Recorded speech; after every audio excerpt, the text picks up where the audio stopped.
We all want love, but most of us don't want to date to get it. Because let's be honest, dating kind of sucks. But maybe it doesn't have to if we actually know what we're doing. Hi, I'm Kira Sabin, and this is Reinventing Dating, a smart and sweary podcast for all singles to learn the mindsets and skills to date with intention and confidence. Join me weekly as I break down the science and psychology behind what's working in our dating culture and what isn't.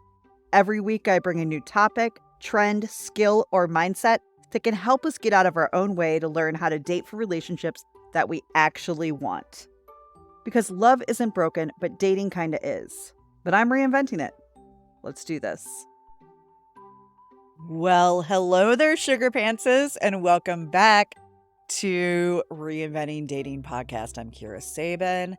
I'm a little under the weather this week, so my voice may sound a little scratchy. I'm sure we can all get through it. This week on Rom-Com Rescue, if you haven't checked it out yet, is Runaway Bride, the 1999 rom-com with Julia Roberts and Richard Gere. We definitely break it down. If you haven't checked it out yet, go do. And next week, we'll be talking about literally one of my favorite rom-coms of all time, Rye Lane, which is an English rom-com from 2023. It's on Hulu. If you haven't seen it, I suggest you run, not walk, run to go watch it so you can listen next week.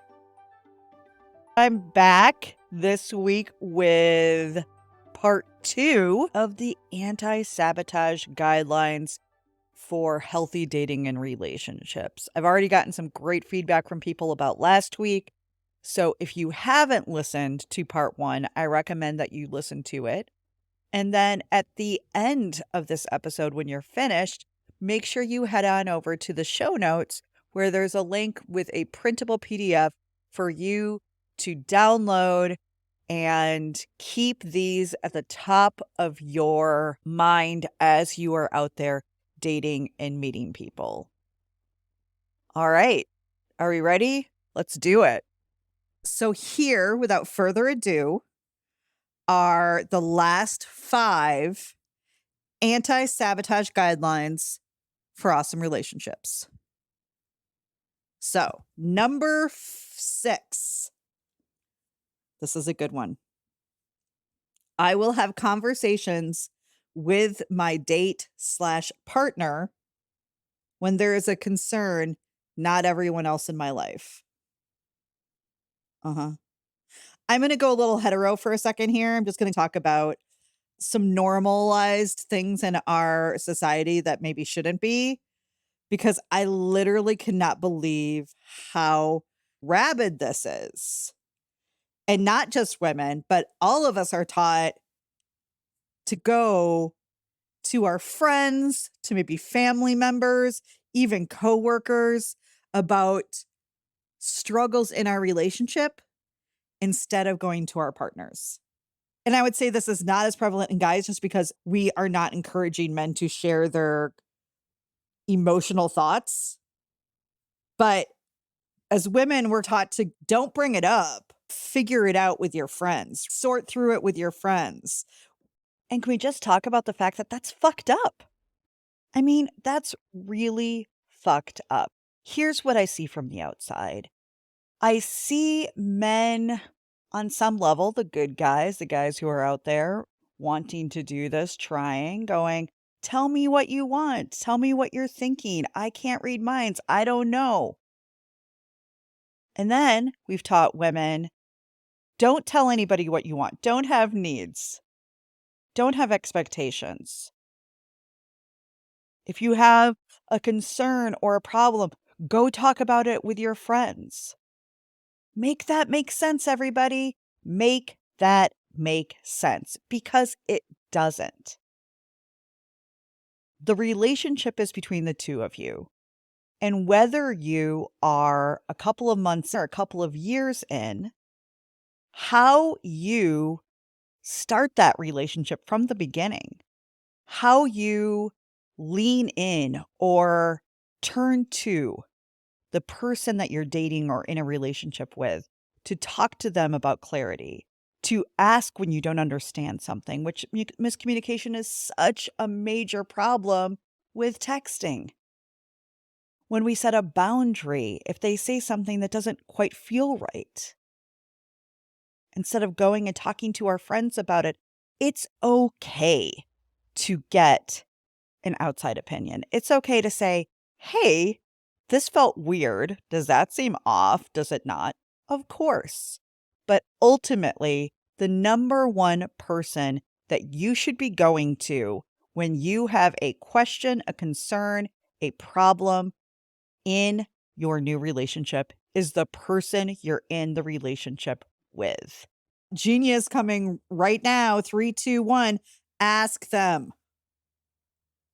We want men to be more emotionally available and communicative, yet we are having our major conversations with our friends, with our family members, instead of with them. And that is a fucking sabotage.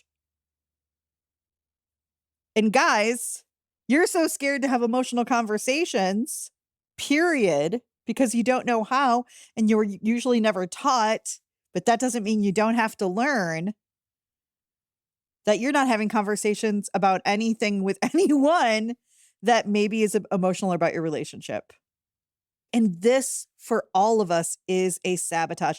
I cannot believe how okay we make this.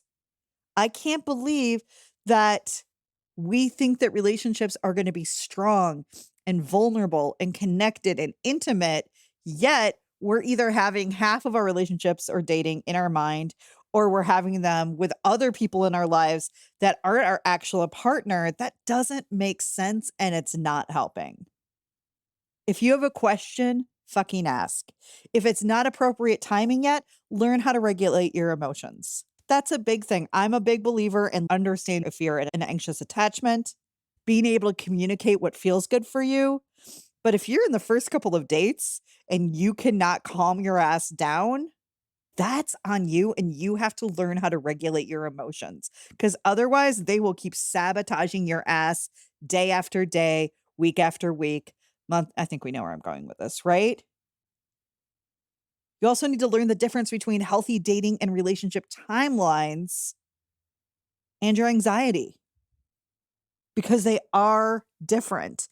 And I am a humongous fucking believer in when we are actually dating somebody, right? So you've had the bigger conversations, you've agreed to be monogamous. I absolutely think we need to, or we get to say to our partners, hey, here's what sometimes happens inside my head. Here's what would feel good if we did differently. And what can I do for you? That's the very simple Kira tough conversation template, which you absolutely get when you take Date Like You Mean It with me, which is my monthly third Saturday of the month, $99 group workshop that will change your life. Did I mention I'm on cold medication? Just just letting you know. But we absolutely get to do that. That's teaching people how to treat us. On some level, depending on what it is, that's setting boundaries. But sometimes, especially as you're really just getting to know someone, it's not that they're doing anything wrong. We just don't know how to regulate our feelings. We don't know how to soothe ourselves in healthy ways.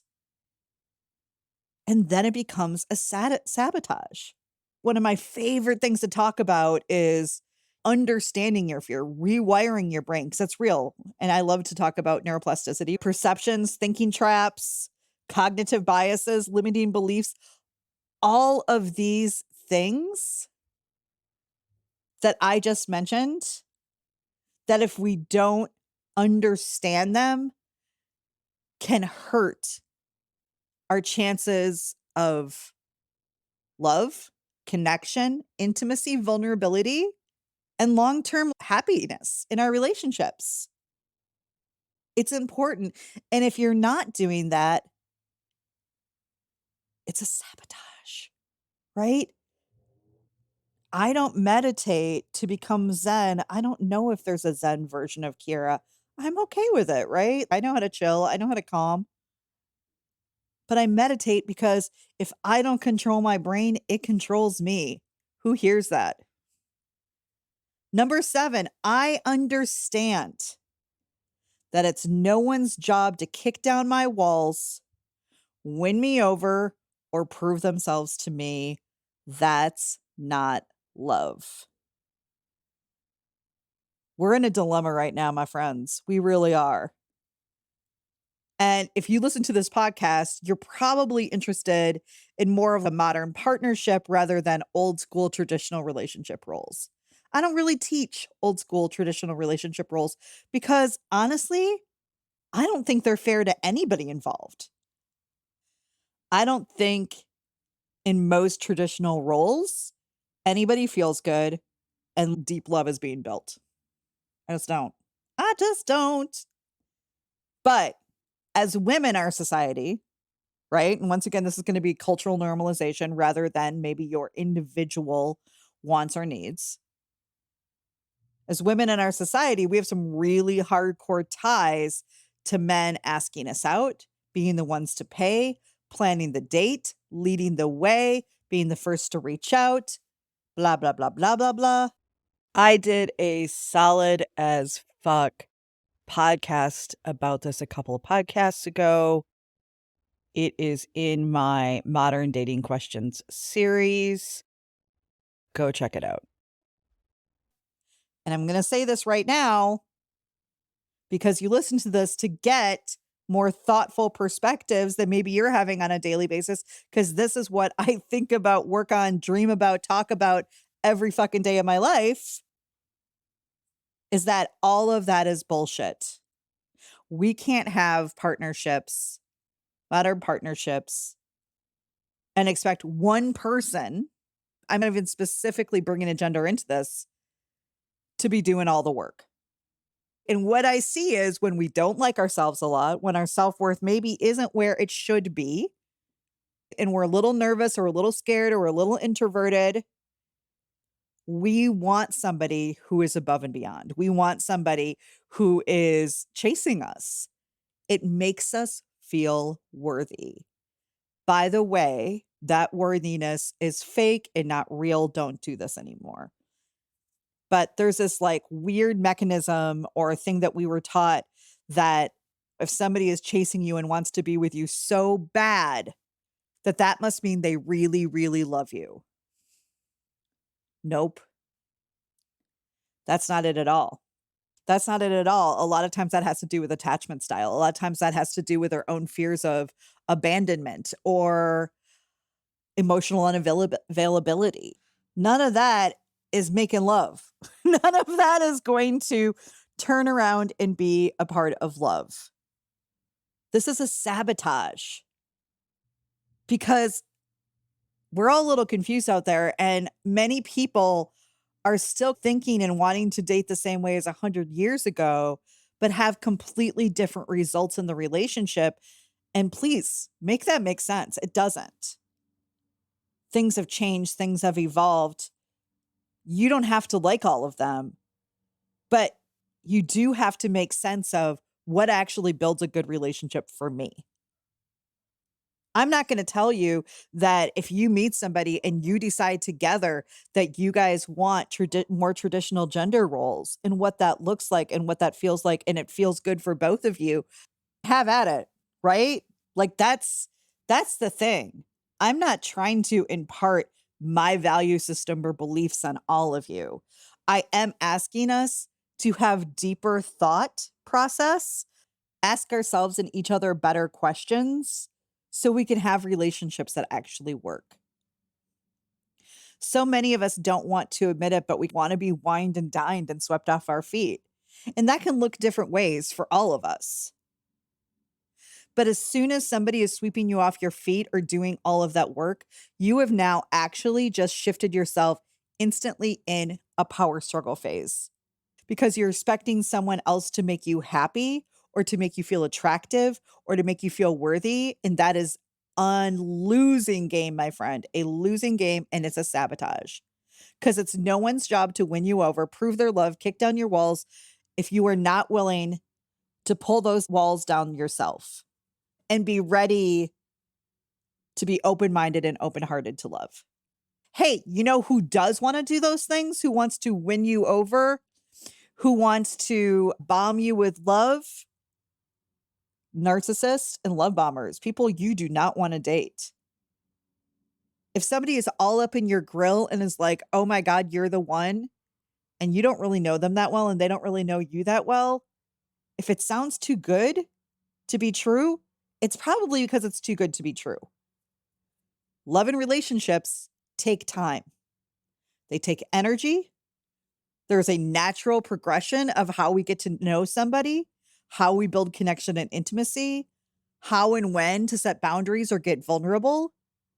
And if you're trying to hack that system so you don't have to feel uncomfortable with your emotions or your feelings, you are actually sabotaging your relationships.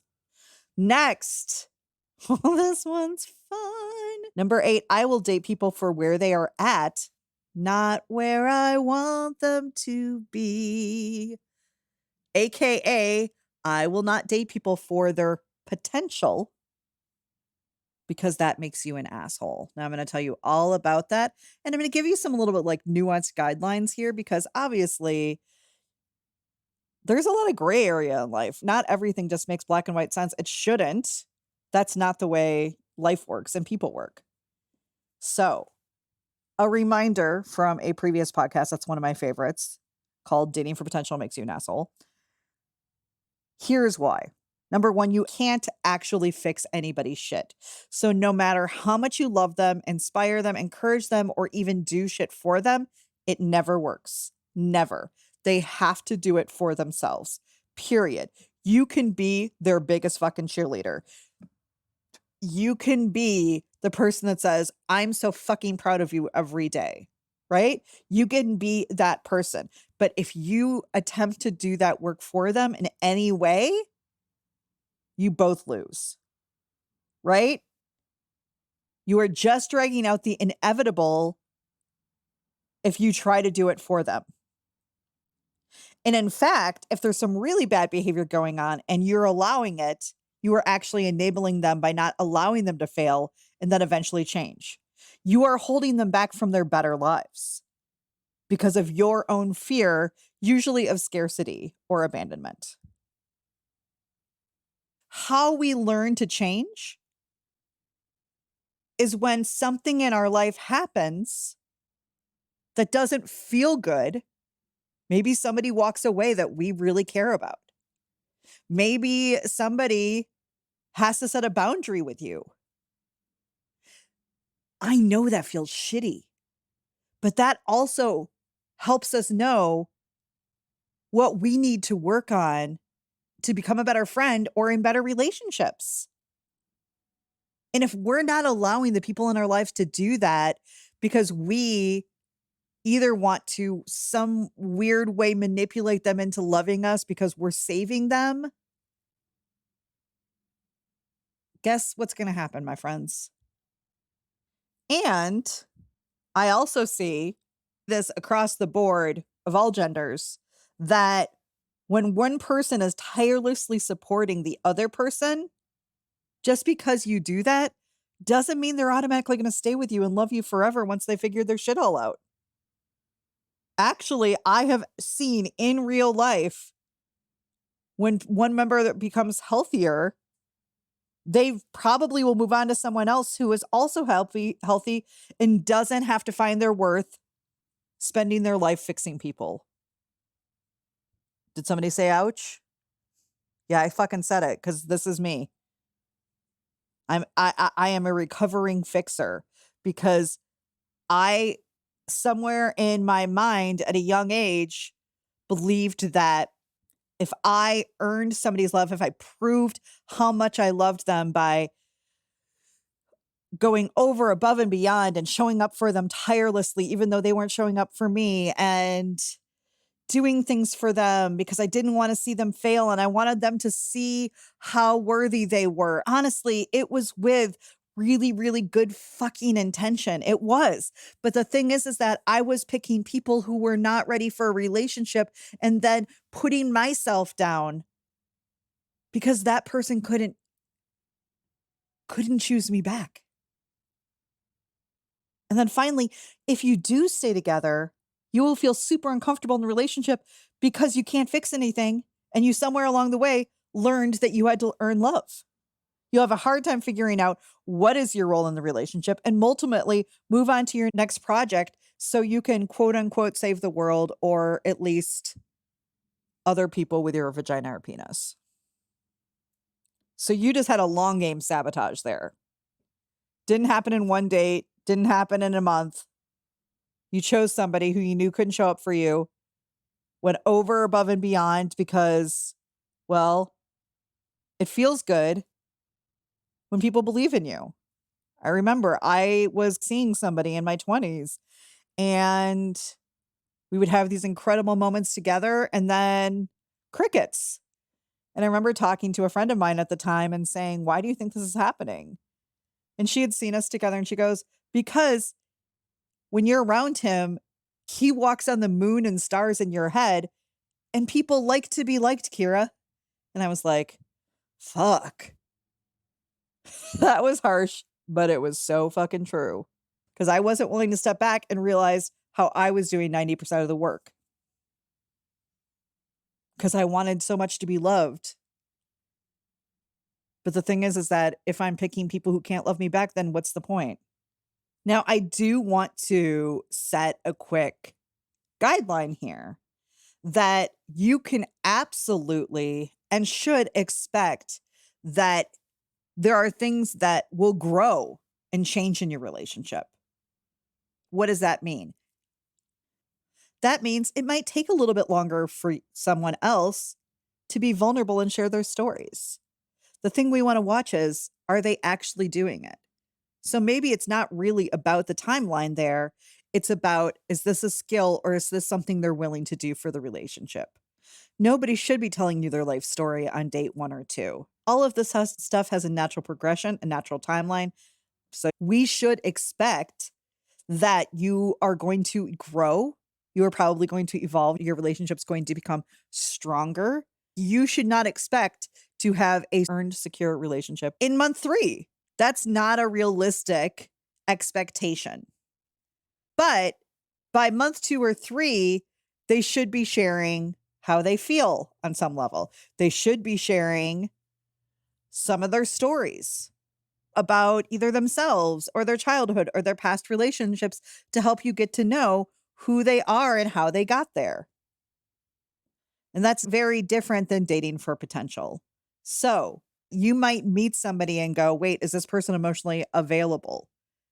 Here's how you find out. You start asking them questions, right? About who they are and what they're passionate about and what they value in life. And those conversations with time should get deeper. You should have more fun together.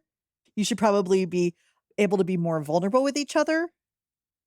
So as you're out there dating, here are things that we do not want to date for potential: addictions, abuse, extreme emotional dysregulation, having different values or relationship goals as you and thinking they'll change.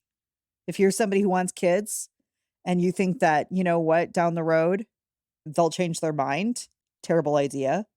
If they're don't have their life together and you're just waiting for them to get their life together, good luck with that. You want somebody who is able to be physically, emotionally, financially available to date you and create a relationship. So what I'm saying is, know the difference between, is this something that's going to build as we get closer and become more consistent and more secure? Or am I seeing a really unhealthy aspect in their situation or behavior, or differences in our goals and our values? And I'm hoping that if I spend enough time with them, I can change them. Slow down, Bob/Barbara the Builder. This isn't a Build-A-Bear clinic, all right? It's not. So that's the difference. Because the number one thing that we want people to do is to be ready for a relationship. And number 9, I will choose and date people who choose me back and are open to the same relationship goals as me. Now, just to expand on that a little bit, I just mentioned that. Do you want a monogamous long-term relationship? Are you looking for something different? Are you wanting children? Are you not wanting children? Do you want to have an adventurous life where you guys are on the road living in a van or traveling all the time? Or do you want to hunker down and build a life right where you're at? If you are out there dating, you should have a general idea of the type of relationship goals, style, and values that you are looking for. Because that's how you spot it and create it with another person. If you are out there without a genuine knowledge of what you're looking for, that is a sabotage. It's a total sabotage if you're not willing to have conversations pretty early on about what you value and what's really important to you moving forward. And that doesn't mean anything bad if for some reason you guys have different goals and they're just like, wow, shit, I liked you, but this is really important to me. So I know if we keep moving forward with this, somebody's going to be very unhappy. I actually could not be more happy and excited. This week, I was watching Not Dead Yet, the TV show with Gina Rodriguez. I loved Jane the Virgin. But this week's episode, if you haven't seen it, I'm going to kind of spoil it. But this week was about her freezing her eggs. That she is noticing she's getting older. She's not in a relationship yet, but she is starting to date a guy. It's been kind of very cute how they've connected and found each other. And by the end of this episode, she said to him, "This is really important to me." And he said to her, "This is something I don't want." And although they were just starting to vibe and connect and everything was feeling good and there's flirtation and all of the fun shit that comes with that beginning phase, I could not be more excited by the fact that they broke up, because that is a huge deal breaker / value difference. Choosing to want a family and all that comes with that or not is a value. And I cannot believe how many just articles I read about celebrities who, after years of marriage, get divorced because one person wants kids and the other one doesn't. Now, there can be a lot of gray area there where one person thought they did and they did it, then they found out they did it. There's no guarantees. But I do find, and man, I'm super happy about it, that people are thinking about this, that people are bringing that conversation to dates earlier than later. Because there is no reason to connect and attach to somebody and really, really, really fucking like them if you guys just aren't looking for the same thing. That means nothing. That doesn't mean you're unlovable. That doesn't mean anything besides it's just not a great match.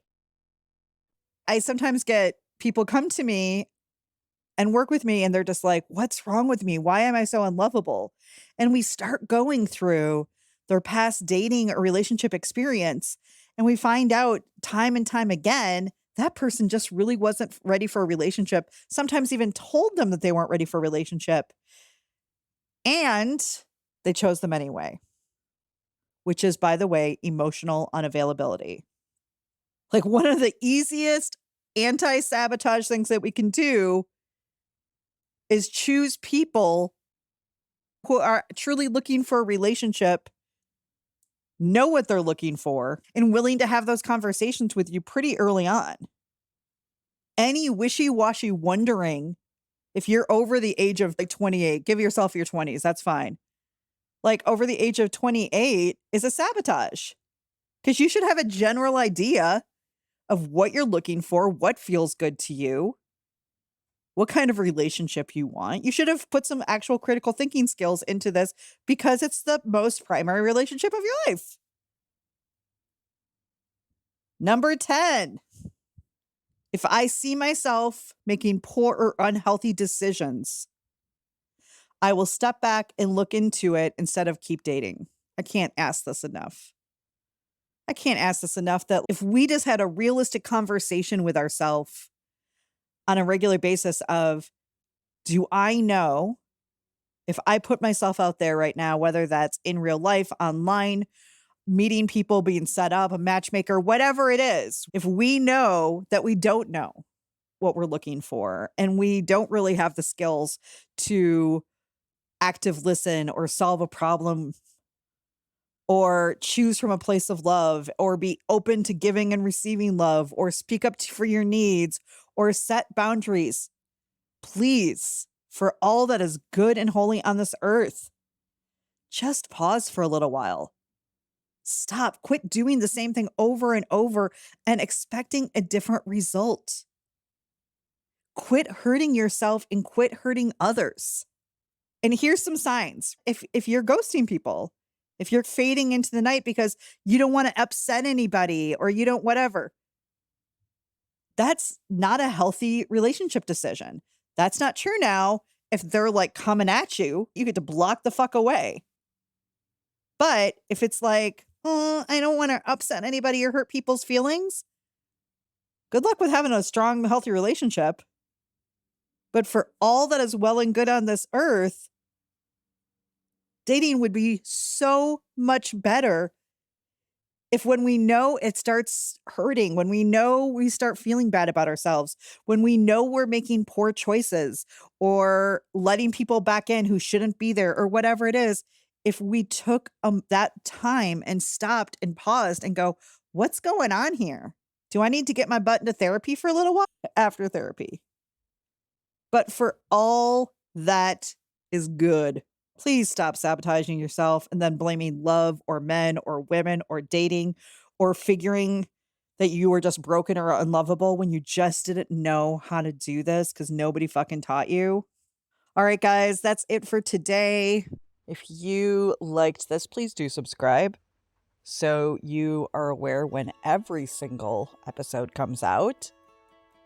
And if you haven't checked out Rom-Com Rescue yet, once again, we did Runaway Bride this week. We've broken down Crazy Rich Asians. You've got Mail.